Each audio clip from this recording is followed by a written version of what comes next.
Um submarino fantástico, diferente de tudo que já foi concebido. Uma missão misteriosa de vingança de um homem sem nome. Uma viagem submarina a um mundo secreto. O livro mais profético de Júlio Verne. 20.000 léguas submarinas.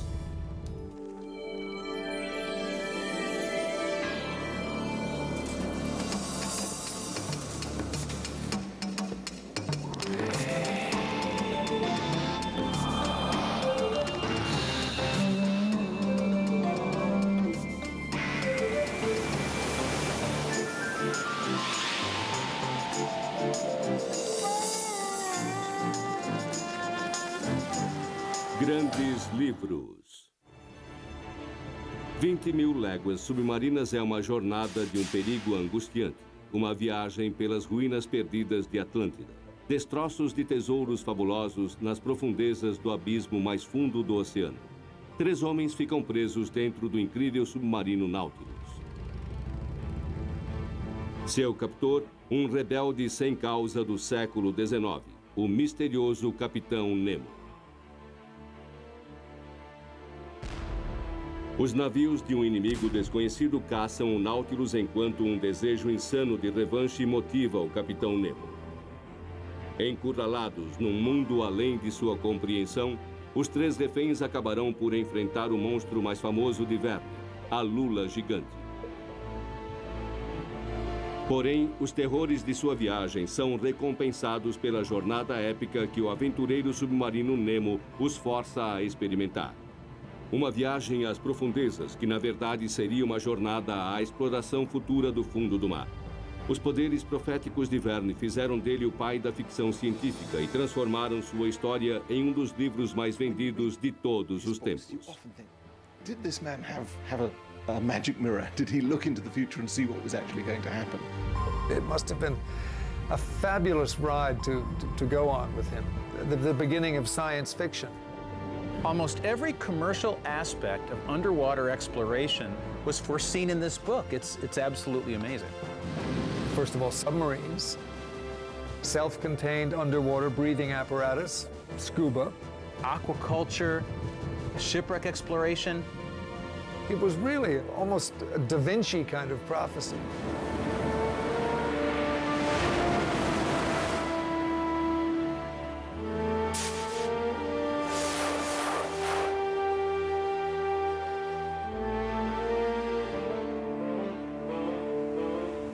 Mil léguas submarinas começa com a busca por um monstro marinho gigantesco que vem aterrorizando embarcações por todo o mundo.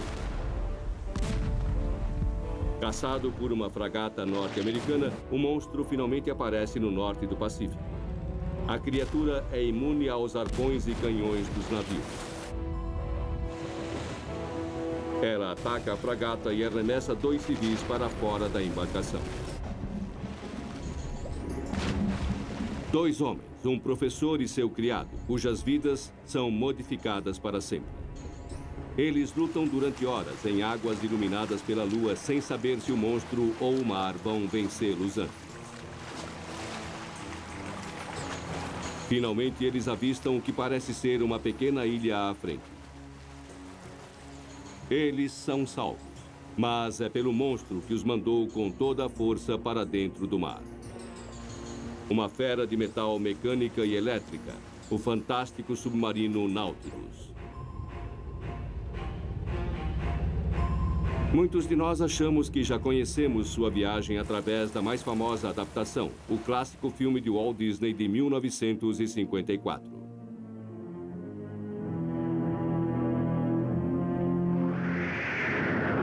The most thrilling sequence ever photographed in motion picture history, the terrifying battle with the giant squid. Mas o filme de Disney, assim como a maioria das adaptações de 20.000 léguas submarinas, foi direcionado para um público muito diferente daquele que Júlio Verne tinha em mente. It wasn't written for children, it was written for adults who were exposed to this exotic world that Verne introduced them to. But I don't think it was a children's book by any means. Frequentemente mal traduzido do francês, até mesmo o título do romance é mal interpretado. 20.000 léguas são cerca de 60.000 milhas marítimas, medida não da profundidade que o submarino atinge, mas da distância que os prisioneiros viajarão.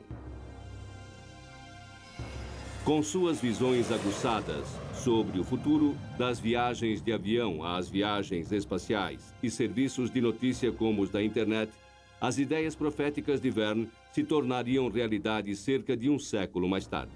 E em nenhum outro lugar as profecias foram mais precisas do que em 20.000 léguas submarinas.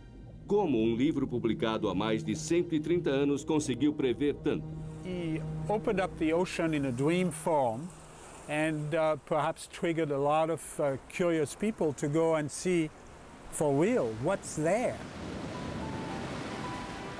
O amor de Verne pelo mar começou na infância.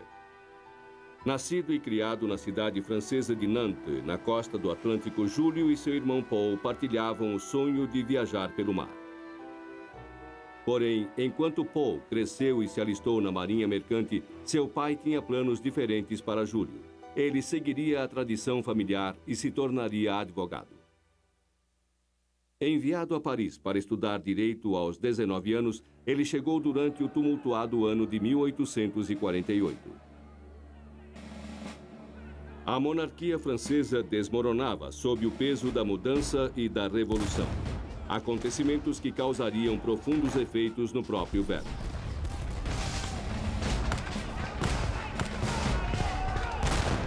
Jules Verne's move to Paris in his 20s, ostensibly to study law, was the great break in his life. That was the moment when he started to discover himself as a writer. In fact, he fell in with the Bohemian set. He was the classic starving artist in many ways, but in this milieu, he found himself. O jovem Verne decidiu tornar-se escritor, mas o sucesso demorou a chegar. Ele batalhou sozinho durante anos como dramaturgo até que finalmente começou a escrever romances. O resultado foi uma sucessão de livros com grande vendagem. Logo, Júlio Verne tornou-se o escritor mais popular do mundo.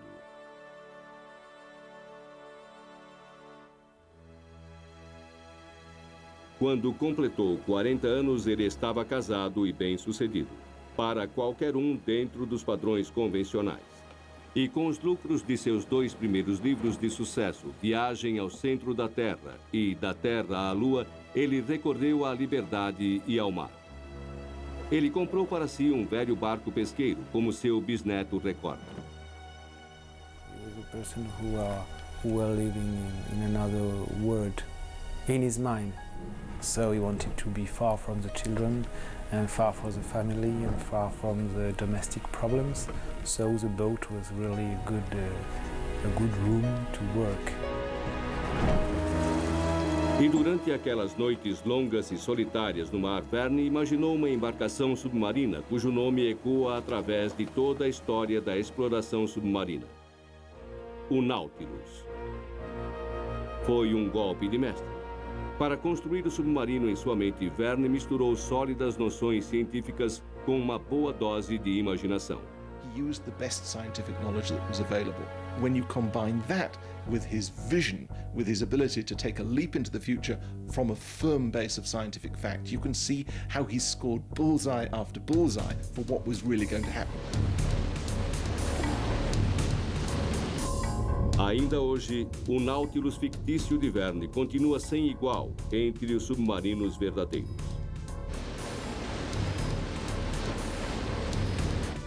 Os capitães Nemo amadores de hoje conseguem estudar as profundezas em confortáveis células turísticas, mas a exploração das profundezas foi de fato um dos maiores desafios do século. Mas foi só em 1933, cerca de 60 anos depois que o romance de Verne foi publicado, que Regan Beebe e Otis Barton realmente começaram a se aproximar vagamente das profundezas que o Nautilus havia atingido na ficção. Mergulhada no oceano próximo às Bermudas e segura por um cabo de aço, a batisfera de Beebe bateu o recorde incrível de 800 metros abaixo da superfície, revelando a cada centímetro um reino misterioso, tão inacreditável quanto Verne havia descrito. Today this may seem like nothing, but imagine being the first person ever to assault those depths and take those pressures and the darkness. And for all he knew, there was an animal down there big enough to swallow that thing and crunch it for breakfast. O ponto mais fundo do oceano só foi alcançado em 1960, quando o Trieste submergiu até incríveis 10.900 metros de profundidade na Vala Mariana, no Pacífico. 2.100 metros mais profundo do que a altura do Monte Everest. Mais de 1 tonelada de pressão espremia cada centímetro quadrado do casco de titânio do Trieste. I mean, it was the bravest thing it's possible to imagine. Why don't we just lower this thing 7 miles down into the ocean and see what happens and see what you can see down there? It's quite an extraordinary thing. And I'm sure presaged by 20,000 Leagues Under the Sea. Mas o Nautilus de Nemo ia mais fundo. Ninguém sabia qual era realmente a profundidade do oceano. Verne estimou que fosse de cerca de 14.500 metros, e ele encheu o fundo do mar com gigantes do passado primordial. Criaturas que um prisioneiro do Nautilus tinha sonhado em ver. O professor Aaron Axe, especialista em biologia do fundo do mar. Aaron Axe, o narrador da história, foi baseado no próprio Verne. E, de fato, o autor posou como o professor para as ilustrações originais do livro. Sempre ao seu lado, seu fiel criado, Conselho. Porém, estes dois homens não foram os únicos prisioneiros do Nautilus. O arpoador de seu navio, Ned Land, também foi arremessado ao mar e resgatado pelo Nautilus. O professor, seu criado e o marinheiro encontram-se trancados em um porão de aço, diferente de tudo que já tinham visto. Um membro silencioso da tripulação serve-lhes uma refeição nutritiva, porém estranha, que lhes fornece as primeiras pistas sobre a milagrosa nave que lhes serve de prisão. A letra N e o lema em latim, mobilis in mobile, móvel em um elemento móvel. Entretanto, Ned Land não está convencido da aparente hospitalidade de seus sequestradores e ataca um membro da tripulação numa tentativa afoita de obter liberdade.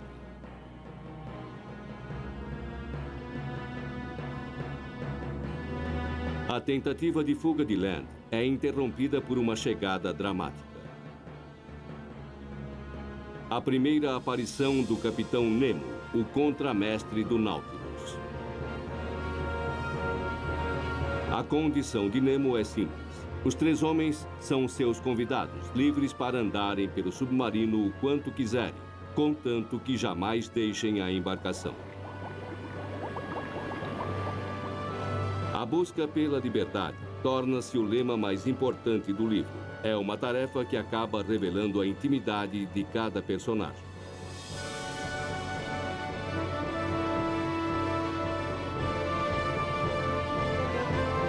Para o completo espanto dos três prisioneiros, sua prisão é uma embarcação fabulosamente luxuosa. Há nela uma vasta biblioteca e um museu contendo espécimes de criaturas exóticas e peças de arte inestimáveis. Uma cadeia submersa que fornece uma visão rara de um reino que nenhum ser humano havia visto antes. Nemo avisa seus convidados.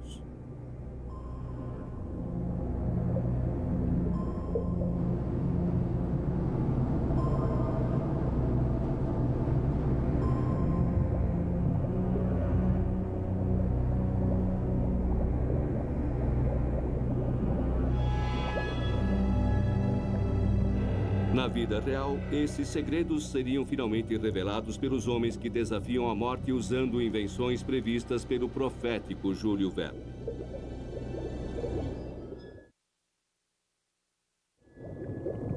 Todos os anos, milhões de pessoas mergulham em um mundo desconhecido, atraídos pelos silenciosos mistérios desse mundo. Um lugar rico em vida e com inúmeras possibilidades de aventura. Este é o reino trazido pela primeira vez à vida há 130 anos por Verne em seu 20.000 léguas The submarino. general population of the day had no idea about the oceans, really. Most people didn't know how to swim. Most people certainly had never been underwater. Imagine yourself a Frenchman in the late 19th century reading that under the water there was this great panoply of wonderful creatures and that it was possible to go there in a machine.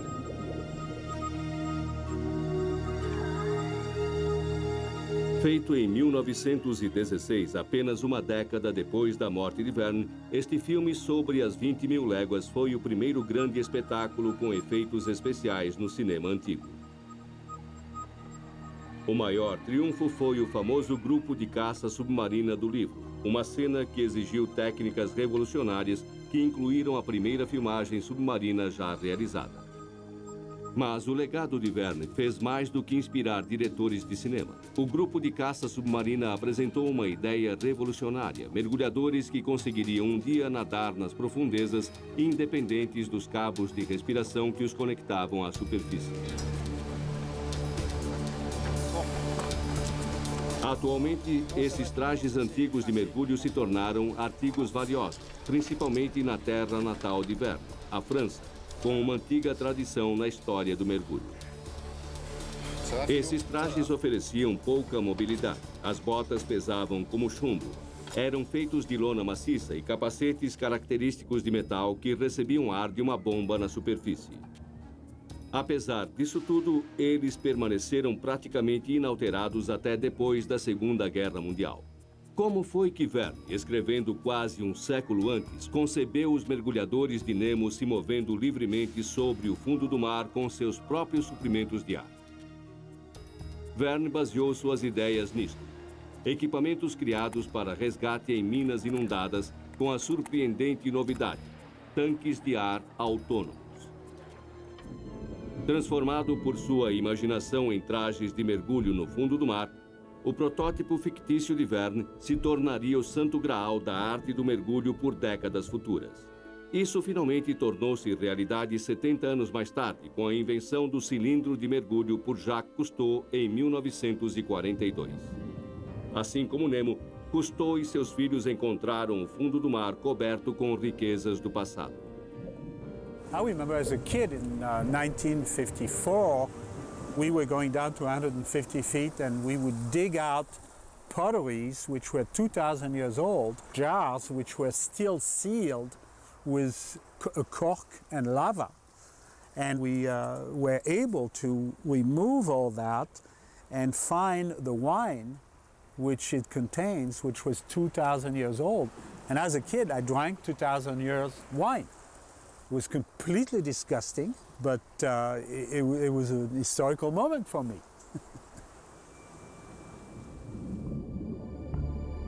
Mas atingir as profundezas extremas que Nemo e seus mergulhadores alcançaram provou ser um desafio muito maior do que Verne chegou a suspeitar.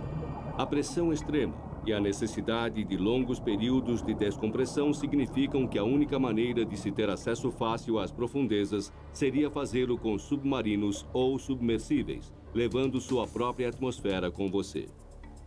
Isto é exatamente o que uma nova geração de máquinas submarinas faz. Máquinas que teriam fascinado Júlio Verne.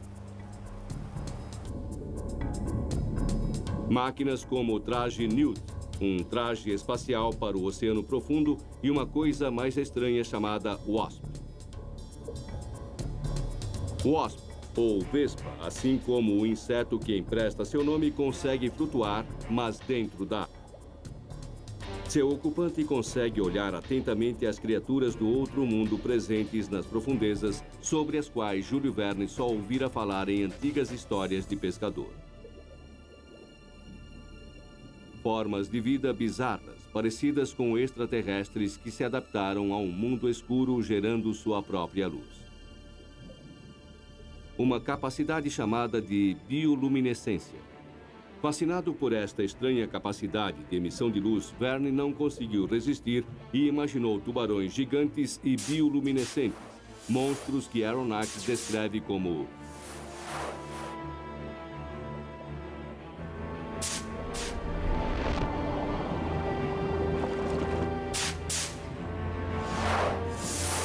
Apesar dos tubarões bioluminescentes dificilmente serem os comedores de homens da imaginação de Verne, eles existem de verdade. E a curiosidade de Verne por este poder estranho de emitir luz mostra sua fantástica habilidade de perceber um assunto científico importante muito antes de qualquer pessoa. Visões inacreditáveis tornaram-se um hábito para os 3 prisioneiros a bordo do Nautilus. Até mesmo o submarino é uma maravilha. É um ambiente autossuficiente e independente.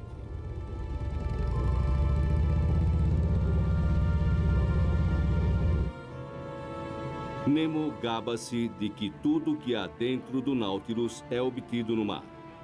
Comida, roupas, energia, luz, papel, tinta e até os charutos que ele fuma são feitos de álcool. A ciência moderna ainda não alcançou as ideias mais ousadas de Nemo. Ainda não conseguimos cultivar uma pérola gigante ou fazer charutos de alga.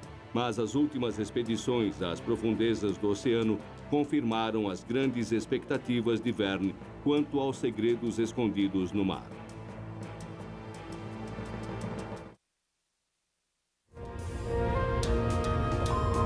Os 3 prisioneiros do Capitão Nemo em 20.000 léguas submarinas logo descobrem que ninguém a bordo do Nautilus sofre a mais leve doença. De alguma maneira, seu captor, o misterioso Capitão Nemo, conseguiu achar nas profundezas do oceano os segredos da saúde perfeita. Segredos que agora são pesquisados no Instituto Oceanográfico de Harbor Branch, na Flórida. Foram descobertas formas de vida oceânicas a incríveis 900 metros abaixo da superfície que podem ser um benefício vital na luta contra o mais antigo inimigo da humanidade, a doença. Assim como plantas na superfície, os invertebrados das profundezas contêm compostos químicos únicos com curas em potencial até dos nossos mais resistentes assassinos. Most of the research we're doing right now is aimed at finding things to treat cancer. We have a compound that we expect to go into human clinical trials in about another year. Entretanto, essa pesquisa, além dos benefícios, apresenta riscos.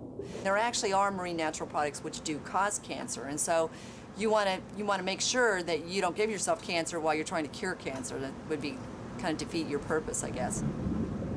The sea is absolutely chock full of viruses. It's full of microorganisms.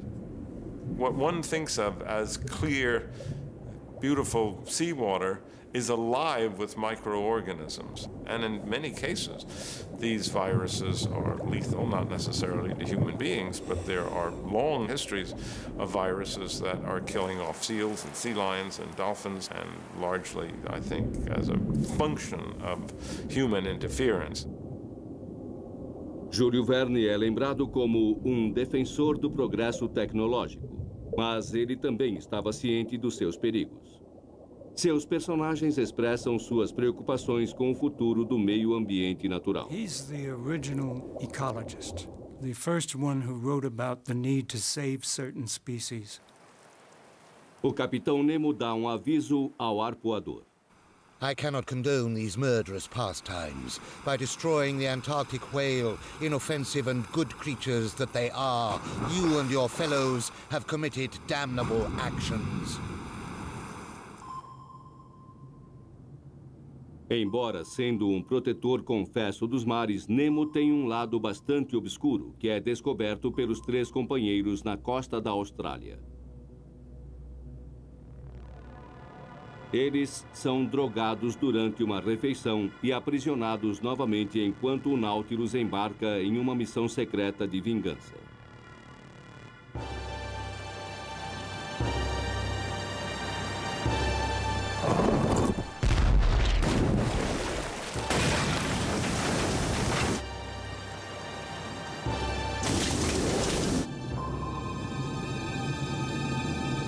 Horas mais tarde, Aronnax desperta de seu estado letárgico para ajudar um tripulante ferido.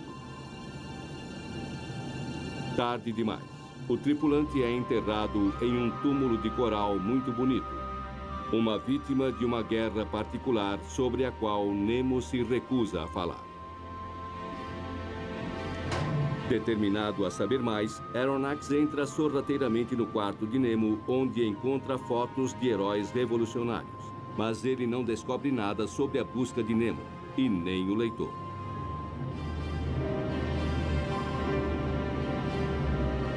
Por que Verne deixa tanta coisa sobre Nemo sem explicação?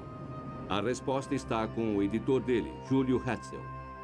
A primeira versão de Verne para Nemo era de um polonês que luta pela liberdade, um homem levado ao exílio depois da derrota de seu país e o assassinato de sua família pelos russos. Mas o editor rejeitou totalmente a ideia. And Hetzel pointed out, if we publish the book as you've written it, we'll both go to jail. Because Napoleon III has signed a pact with the Tsar, a treaty of friendship. You start criticizing the Tsar of Russia. Napoleon III turns to us and say, you are humiliating my ally. What do you think, Jules? Should we put this book away in a drawer, or are you prepared to make some changes to get a bestseller? Nessas circunstâncias, Verne é obrigado a fazer de Nemo uma figura mais distante e misteriosa. No final, a mudança criou o segredo do encanto do capitão. In Nemo, he did develop an archetype of the brooding, slightly Byronic hero, the man with a deep and wounded past, the man of steely resolve. And in some ways, the less we know about Nemo's inner depths, the more we speculate, the more we're drawn into who is this man, what really makes him tick. O motivo que fez Nemo abandonar a superfície permanece desconhecido. Sabemos apenas que seu amor pelo mar é motivado por um passado trágico e um desejo ardente de liberdade.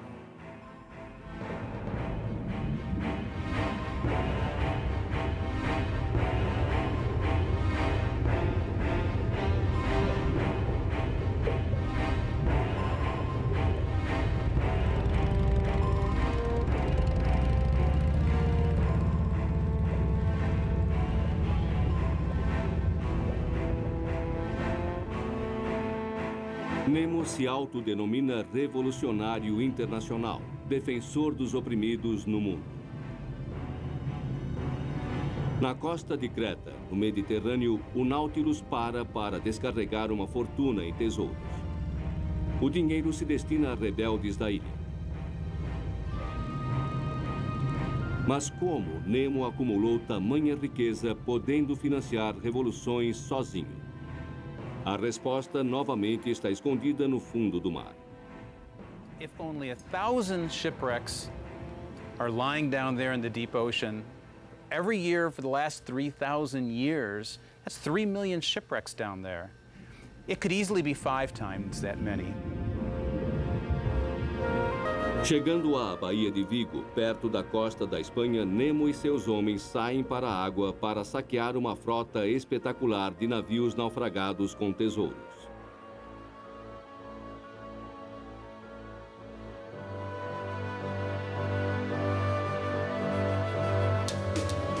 Mergulhadores sempre enfrentam grandes perigos quando exploram destroços antigos, mas hoje em dia a maior parte do trabalho submarino é feito por veículos operados por controle remoto. Nas águas traiçoeiras da Baía de Vigo, a região fictícia de caça ao tesouro de Nemo, exploradores de verdade já fizeram descobertas surpreendentes. The Tortuga shipwreck went down in 1622, so it's not too far off from the Vigo Bay shipwreck that Nemo used to fund his operations. When you read Jules Verne's account of them working and moving things around, it's not too different than what happens now, but we do it with an ROV instead of the divers. And it's a very dangerous occupation. When you put divers down, there's always a chance that one won't come back. A localização de um naufrágio promissor pode levar anos, mas quando os veículos operados por controle remoto encontram algo, como Nemo fez, eles literalmente fazem fortuna. A standard Spanish galleon of the period may have been carrying 1 million pesos of treasure, which today could be worth $50 million. It could be worth $400 million. Os exploradores de naufrágios de hoje deixariam Júlio Verne empolgado. Eles combinam a aventura da caça ao tesouro com a vital pesquisa arqueológica. E é para o maior de todos os sítios arqueológicos submersos que Nemo leva em seguida seus 3 prisioneiros. A localização secreta da cidade perdida de Atlântida.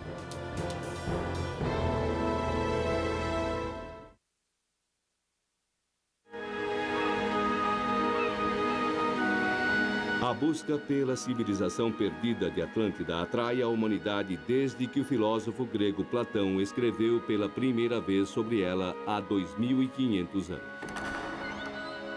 Mas para milhões, a fabulosa cidade afundada foi apresentada pela primeira vez às suas imaginações pelo romance de Júlio Verne, 20.000 Léguas Submarinas. O capitão Nemo descobre Atlântida no meio de sua jornada de 20.000 léguas submarinas ao redor do mundo.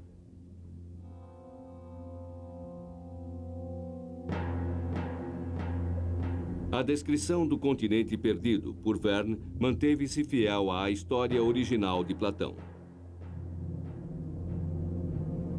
O romancista encontrou um motivo científico para a repentina destruição do continente perdido.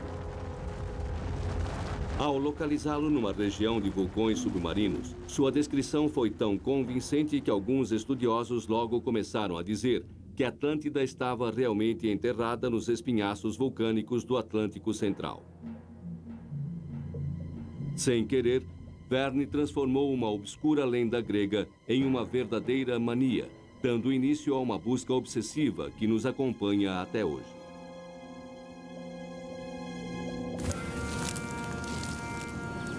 As ideias de Verne sobre Atlântida surgiram durante sua primeira viagem ao exterior, 10 anos antes da publicação de 20.000 Léguas Submarinas. Ele estava na Escócia, país de origem da família de sua mãe. Ele escalou um vulcão extinto até o topo, o Arthur's Seat, e observou a cidade de Edimburgo. Ele foi atingido por uma inspiração: Atlântida. Atlântida tornou-se então a imagem fiel de Edimburgo, a cidade de esplendores submersos, rodeada por vulcões que determinaram seu destino. A visita à Escócia também deu a Verne outra ideia para 20.000 léguas.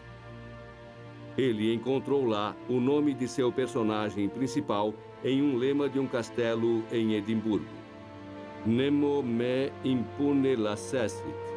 Palavras latinas para ninguém me ataca sem retaliação. Nemo significa ninguém, homem algum. A Escócia surtiu mais um efeito para o romance que se desenvolvia lentamente na mente do escritor. Em uma noite tempestuosa, enquanto ele explorava a costa escocesa, Verne se perdeu e chegou acidentalmente a uma majestosa herdade nobre. O escritor foi convidado a entrar. O que ele viu ali dentro tornou-se mais tarde o pródigo interior do Nautilus.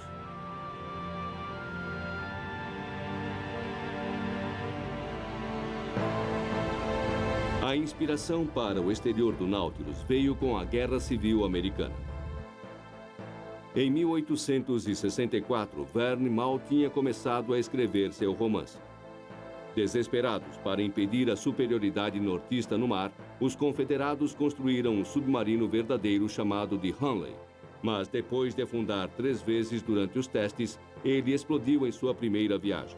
No total, foram 23 mortes. Would have known about this and would have recognized, I guess, that you could take this concept and exaggerate it and build this 160-foot-long Nautilus. And this is part of Verne's charm, the ability to take a concept which didn't really work very well and kept sinking and turn it into the wonderful Nautilus. O nome Nautilus significa ninfa do mar. A graciosa Nautilus da biologia marinha usa câmaras de ar para controlar sua profundidade no oceano. Com o passar dos anos, ela deu seu nome a muitos submarinos de verdade.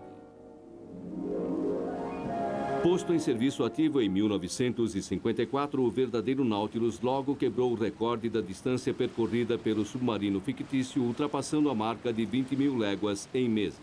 We accomplished so many firsts that they became routine.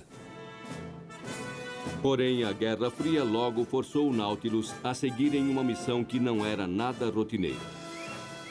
The Soviets are not standing still. They have demonstrated impressive advances in technology. No dia 4 de outubro de 1957, os soviéticos lançaram o Sputnik, uma enorme vitória para a propaganda russa. Os Estados Unidos tinham de reagir. O Nautilus tinha de tentar atravessar o Polo Norte por baixo d'água. To out-Sputnik the Russians. That's what this event was all about. Even the most powerful icebreakers are helpless against this frozen barrier. And as the Nautilus got nearer and nearer to the top of the world, quiet excitement began to mount. 4, 3, 2, 1, mark! For the USA and the US Navy, the North Pole. Em 28 de julho de 1958, o USS Nautilus cruzou o Polo Norte por baixo d'água e entrou para os livros de história.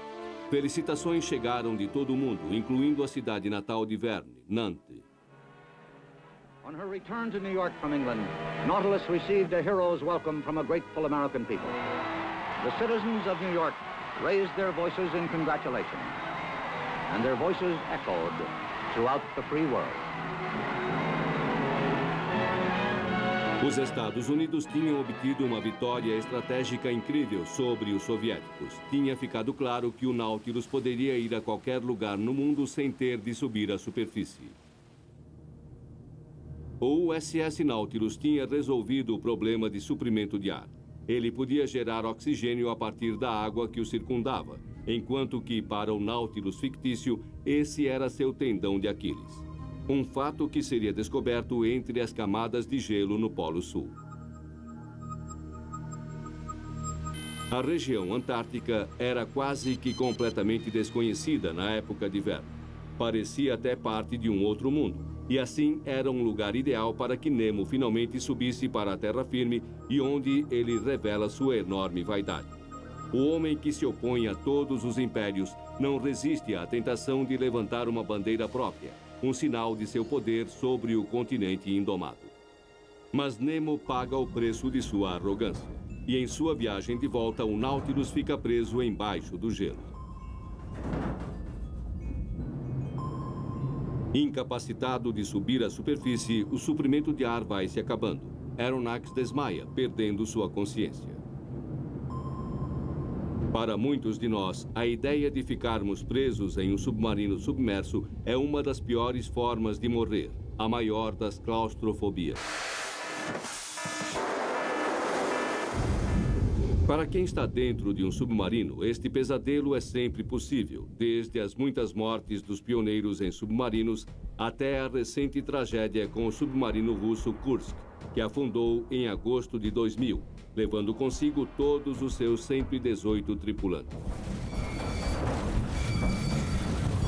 Felizmente para Aronnax e seus companheiros, Nemo consegue o impossível.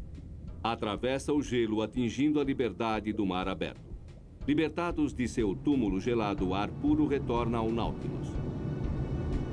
A vida real é raramente tão misericordiosa.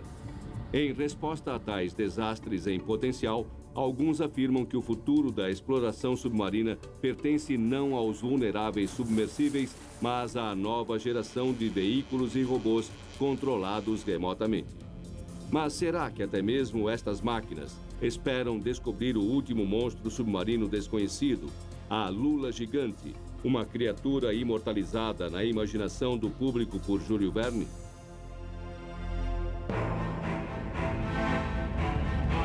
Depois de libertar seu submarino do gelo antártico, o capitão Nemo prossegue sua viagem de 20.000 léguas submarinas, rumando para o norte, onde as águas são mais quentes.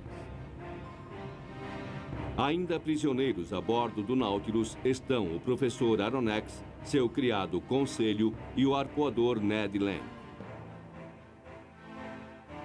Já foram percorridas 17.000 das 20.000 léguas da jornada quando eles chegam ao Caribe e suas esperanças de fuga são frustradas pelo encontro mortal com o oponente mais inesquecível de Júlio Verne.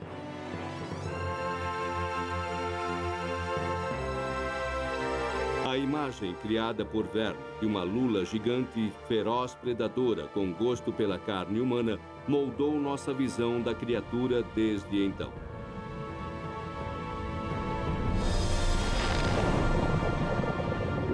I've always thought that one of the most wonderful elements of the giant squid is that it is really one of, if not our absolutely last dragon. The last monster that we know exists but have never seen. A maior carcaça de lula a ser encontrada em terra firme tinha 17 metros. É quase certo que há espécimes muito maiores vivendo em profundidades ainda não atingidas. Apesar de sua reputação terrível, a lula gigante pode não ser o monstro que Verne retratou. Os cefalópodes como a lula estão entre os animais mais extraordinários do mar. A lula gigante tem um cérebro enorme, os maiores olhos do reino animal e a habilidade de manipular objetos. Na verdade, ela compartilha vários traços que tornaram os seres humanos a espécie dominante em nosso planeta.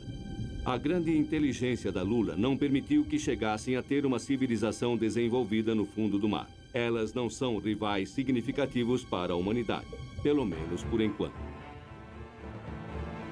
Porém, para os personagens de Verne, a lula é o maior perigo do oceano.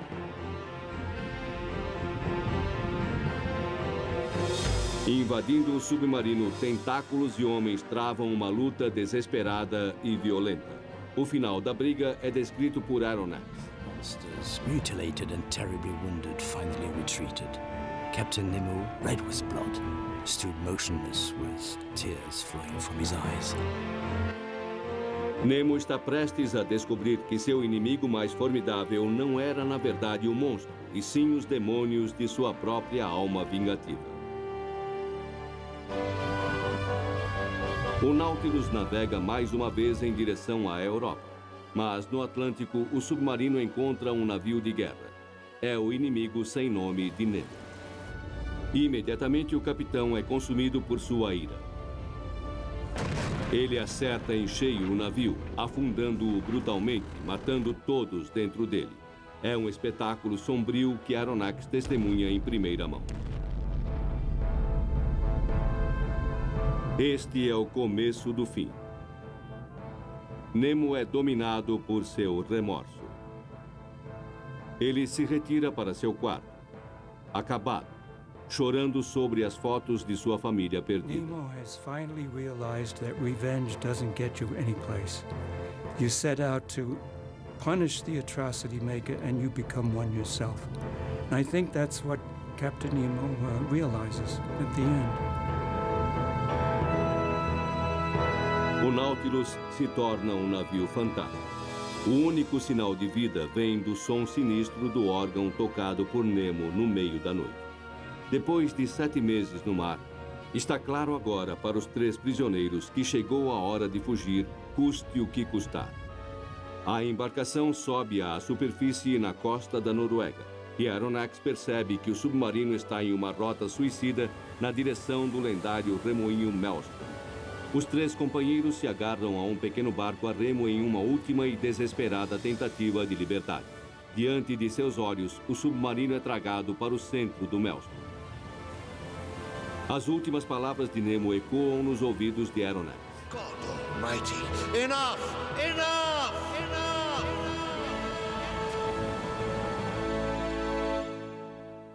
Mas para Verne e seus leitores ainda não foi suficiente. 4 anos mais tarde, o Capitão Nemo volta em um segundo livro não tão famoso, A Ilha Misteriosa.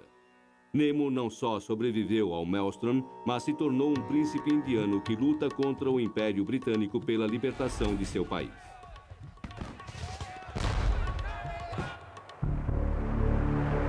A embarcação de Nemo, assim como seu capitão, parece ter a habilidade de mudar com o tempo. No início do século XXI, o Nautilus foi reformado mais uma vez. This luxury vessel cruises 1,000 feet under the sea at 15 knots, sleeps 11, and is sufficient for transatlantic crossing. E os paralelos não param por aqui. We have one client that's interested in having us build them a submarine that would go around the world underwater. They would like to retrace portion of the Nautilus's route 20,000 Leagues Under the Sea. Some of our buyers certainly sort of act like Captain Nemo. They tend to be very secretive, and we're not allowed to release their names, and nor any sort of footage related to what they have. Inspirações passadas, presentes e futuras para as explorações submarinas, o reservado Capitão Nemo e seu submarino ainda são os ícones mais persistentes dos mares. Vítima ou vilão, herói torturado ou anti-herói insano, príncipe indiano ou guerrilheiro polonês pela liberdade, Nemo é tudo aquilo que queremos que ele seja. Mas o sucesso do livro de Verne vai além de Nemo. What Verne accomplished was to show the public that the sea was a frontier yet to be crossed, yet to be seen, and I think gave people a sense of the adventure that was to come. Júlio Verne disse certa vez: o que um homem consegue imaginar, outro consegue realizar. Nos 130 anos posteriores à primeira publicação do conto de Verne, já inventamos os submarinos e as tecnologias de mergulho que ele poderia apenas ter imaginado. Ele descobriu que aquele mundo inóspito e sem ar muito abaixo da superfície fervilha de vida. 20.000 léguas submarinas. Um livro cujas profecias ainda nos inspiram. Versão brasileira, Clone.